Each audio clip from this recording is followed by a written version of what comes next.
Now, it was likely that the most problematic transformation that the North had to deal with in Reconstruction was the transition of the South from slave labor to free labor.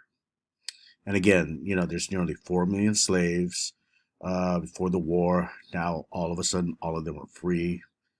And moreover, economically speaking, you have this plantation system, which had been around for about 2 centuries, since the 1600s. So, because of its unique political economy, as we discussed in an earlier video, in the South, you see a different society in marked contrast to that of the North, which by this time, in the 1860s, was undergoing its own industrial revolution, right? But in the South, you see little industrial development. That's because it's not a commercial based society. Don't get confused. Of course, the crops they're growing are sold on the commercial market, but it's still agrarian, right? In other words, the commodities are agrarian, they're agricultural, not industrial products. So you see little industrial development in the South. You see no large cities. It's mostly, again, rural. You don't see this immigration tradition, foreign persons coming to the South to work. That's so different from the North. What you see in the North is much more dynamism. Okay, it's a very dynamic society, especially economically speaking. And by the way, because of the South's long history of it being an agrarian society utilizing slave labor, you see the linger effects of that, the residual effects of that, lasting well into the 20th century. For example, even by, let's say, World War II in the 20th century, you see very little immigration tradition.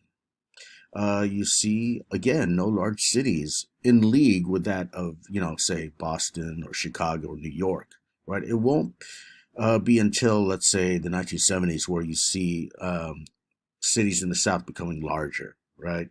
Like Atlanta and so on and so forth. Okay, but again, think about states like Alabama and Mississippi, right? You don't associate those states with large cities, large urban development. So this is a legacy again of agrarianism utilizing slave labor. Okay, so this is a vexing problem that's faced by the North.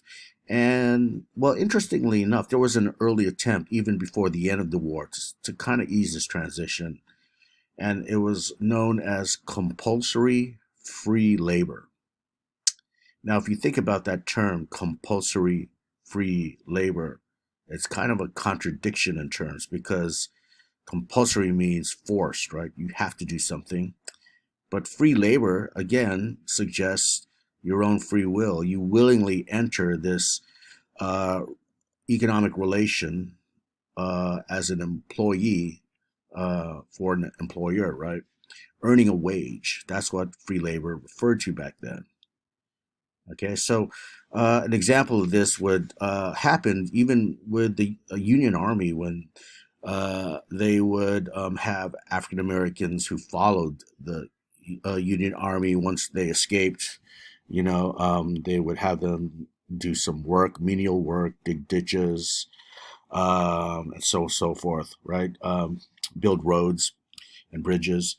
And then even after that, you had, let's say, in the very immediate stages with the war's end, the very first months, you had people or northern officials putting slaves, ex-slaves, excuse me, to work as wage laborers on the plantation itself. Okay, but this didn't work. Okay, this ill attempt to do so. In fact, both blacks and whites complained about it, right? This idea of compulsory free labor. Okay, so that was an early experiment, right? And It had to be more planned out than what was happening in a sort of improvisatory manner, which I just described. Okay. Okay. So that being said, let me recap Lincoln's view again. Lincoln truly believes in this war as being a political struggle. Therefore, he has this again attitude of reconciliation, what we call the logic of reconciliation. And in fact, one of his last addresses before his assassination, he was quoted as saying, "quote I hope there will be no more persecutions, no more bloody work," unquote. Okay, so again, he just wants to get it all behind. Let's not persecute anyone. Um, and that's opposed to the radical Republicans. And the radical Republicans want to punish the South for what they did, right? Trying to leave the Union, claiming themselves as a foreign nation. So if they're going to claim themselves as a foreign nation apart from the Union, then radicals say, so be it. Then you are. And if we win, we will treat you like a conquered nation. So in this respect, they make Reconstruction as harsh as possible, really, especially the radicals, right? They wanted to have treason trials and executions, right? Interestingly enough, you don't see this happening, right? There was only a handful of Confederate um, army officials, like officers and maybe some soldiers, who were executed. And then you compare that with other civil wars, right? With other nations, and so much more different, right? There's a lot of execution and treason trials. Okay, but basically, the radicals saw this as an opportunity to reshape the South and therefore reshape the nation. Remember, I said, um, Reconstruction is really about reshaping the nation into a more modern one. Okay. All right. So, with that being said, the radical Republicans definitely underwrote this institution called the Freedmen's Bureau. Okay. Well, the Republican Party in general. Okay. And the Freedmen's Bureau was formed right away in 1865 with the end of the war. And its chief function was to ease that transition from slavery to freedom, which again was probably the most problematic part of the immediate years of Reconstruction. Okay, so in the slide before you, you see this woman here, a teacher, probably from the North, right, who came down to fulfill this role as a teacher for ex-slaves. So this is one example of what they were tasked with. Another one here, it shows an official getting in between angry Southerners, angry white Southerners, and Southern ex-slaves, right? So another role that the Freedmen Bureau was involved in was adjudicating in the disputes between whites and blacks in the South. Okay, as well as other stuff. They wanted to protect the rights of freed persons. Of course, education, like I mentioned, provide them with jobs, right? Health care, and even land owning. And it deserves to be mentioned here that in the very early years of the life of the Freedmen's Bureau, they actually did redistribute some land to ex-slaves. All right. And that is a radical move when you really think about it. And let me remind you again that this land belonged to their former masters. Right.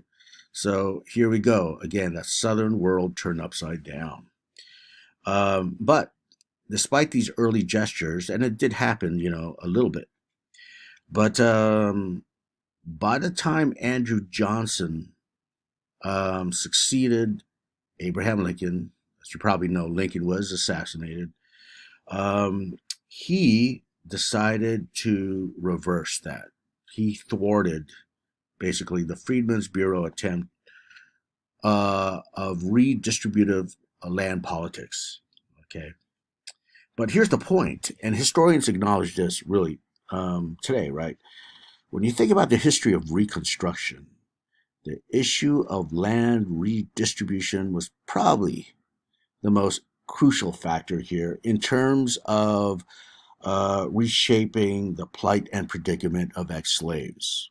Okay, in fact, it could have well prevented, racial segregation that was to follow Reconstruction. Right? You probably heard of Jim Crow, racial segregation in the South, separate restrooms, separate schools, and so forth. Right? That lasted until the Civil Rights Movement with Martin Luther King and other important leaders.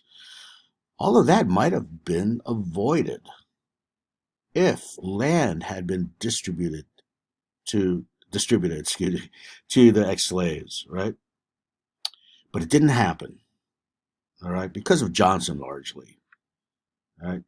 Now, the question is, how did ex-slaves think about this issue, right, of land? Well, the answer is probably readily apparent to everyone. They believed they had a right to it, right? A political right, an economic right, even a divine right. That is to say, it was God's will that they get some land, right? So here I want to turn to an interesting speech made by an ex-slave. His name was Bailey Wyatt, and he's speaking at a Freedmen's Political League meeting about how to organize themselves as freed persons. And by the way, I'm about to talk about this in a future video, but this is something that was interesting in the immediate years after the end of the war, due to what we called, black agency, right? That is to say, this idea of being able to control your destiny, your own life course, right? Because you're able to practice free will, right? And to achieve your goals.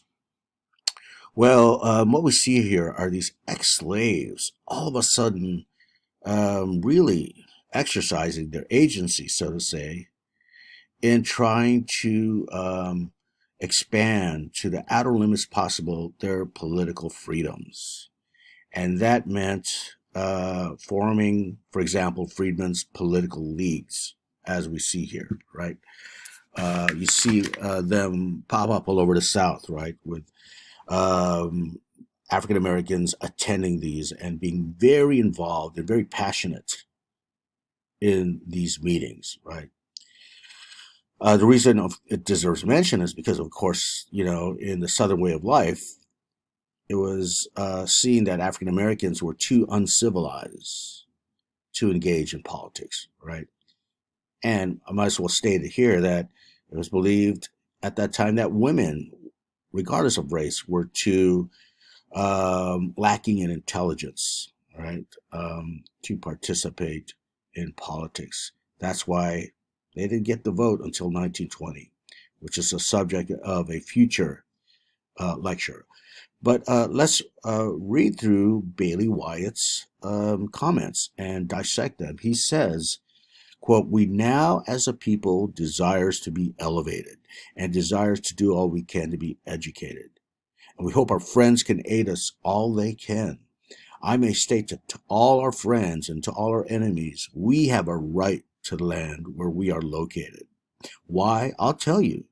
Our wives, our children, our husbands have been sold over and over again to purchase the lands we now are located upon.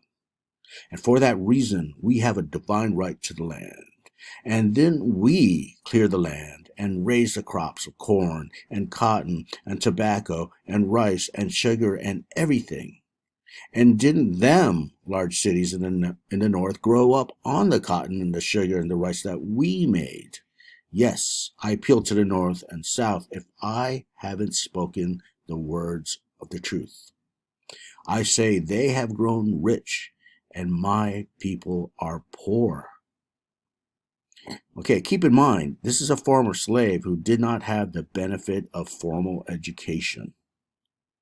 But Bailey Wyatt is it's actually quite spellbinding in his ability to dissect exactly what's going on in the situation, whether before the war or after, especially in the economic sense, right?